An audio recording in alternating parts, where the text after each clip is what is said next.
to the Maui Tropical Express Tour. My name is Keolani, and I'll be your tour guide for the next 40 to 45 minutes. So I kindly ask for you to please buckle up your seatbelts. Just kidding, there are no seatbelts, but I do ask while the tram is in motion, please remain seated.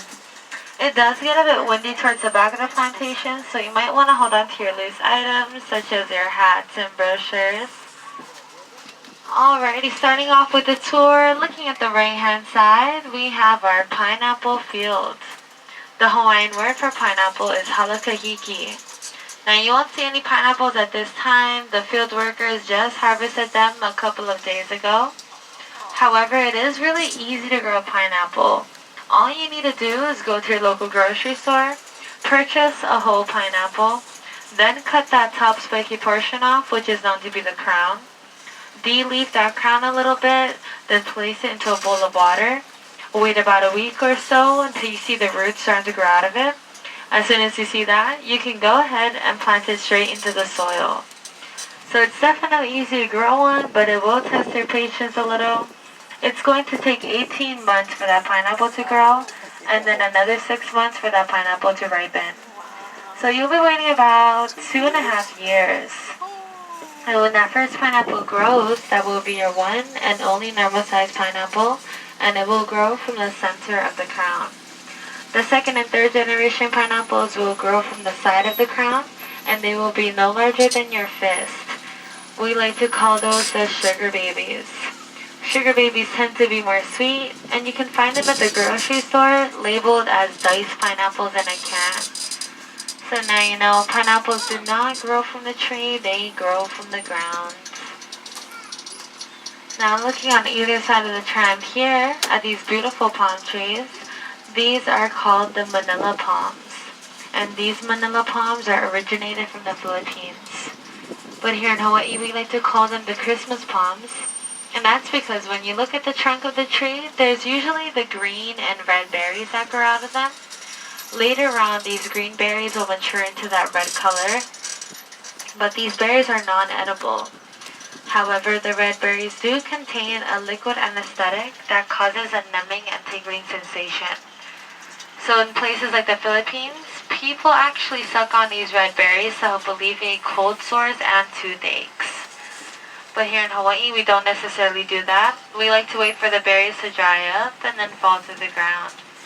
We then collect all the dried up berries, dehusk it, drill a hole through it, fine it and polish it, then turn it into jewelry, such as bracelets and necklaces.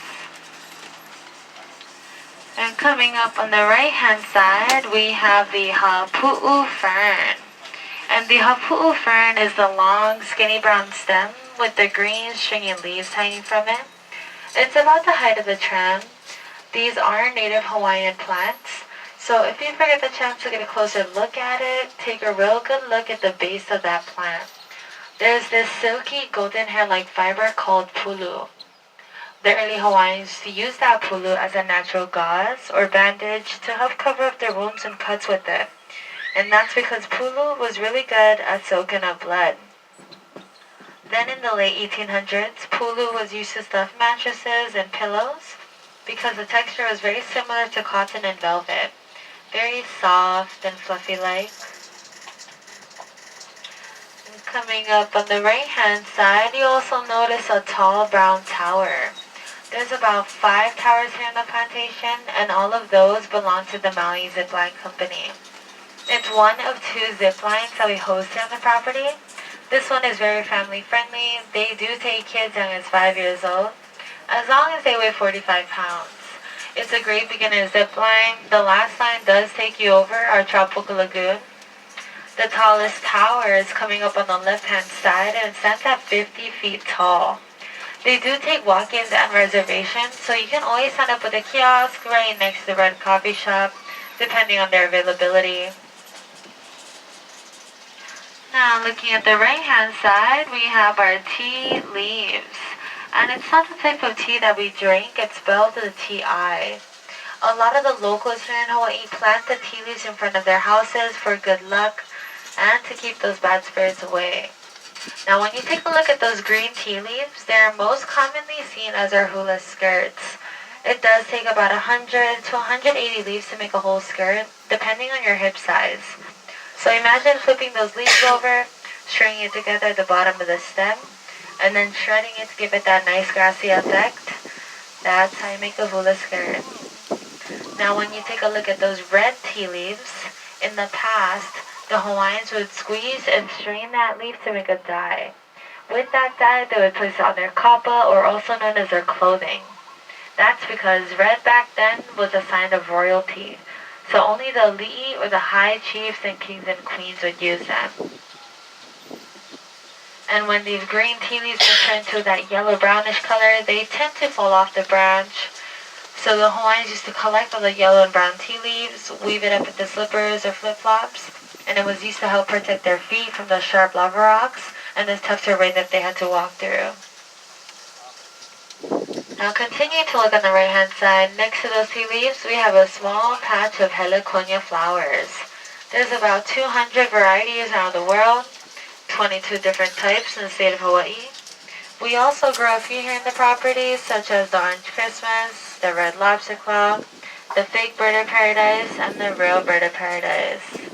Heliconia flowers are great cutting flowers. It can be used for any type of floral decoration and can also be used as centerpieces. When you cut the heliconia flower off, it'll keep its nice vibrant color for about 4 to 5 weeks, and it does come in numerous shapes and sizes. Coming up on the left-hand side, we have our red ginger. And it's not the type of ginger that we cook or eat with. It's an ornamental flower just like the heliconias. However, these flowers do not hold a fragrance to it. But if you walk up to it, give a little squeeze on the petal there, it will leave a nice sweet and spicy aroma on your fingertips. And some people say it kinda smells like Fruit Loops. Now taking a look at those two fruit trees standing side by side of one another. Taking a look at our jackfruit tree. Jackfruits are the world's largest tree-borne fruit. They usually grow to be around 3 feet in length, weighing in at 40 to 80 pounds. The largest one we have on record is about 4 feet long, weighing in at 120 pounds. You don't really see jackfruit sold in grocery stores here. You'll most likely see them at the produce stands or the farmer's market, already prepped for you. If you've never prepped one yourself, you'd have to oil your hands and the knife you're using, because jackfruits contain a very sticky sap on the inside. So with that oiled knife, you cut it straight down the middle, pry it right open, and look for the yellow pods. That is the edible part. It kind of feels like raw chicken breast, but once you get a taste of it, it's like a mixture of pineapples, mangoes, and bananas. So kind of like a mixed fruit salad. If you're all familiar with that gum Juicy Fruit was actually inspired by the taste of jackfruit. Now looking at the left-hand side of that stage area there, that is where I will be performing a coconut husking demonstration for you all. So if you want to join me around the stage, just watch your heading and your footing as you exit off the tram. This will also be our only stop, so if you want to walk around,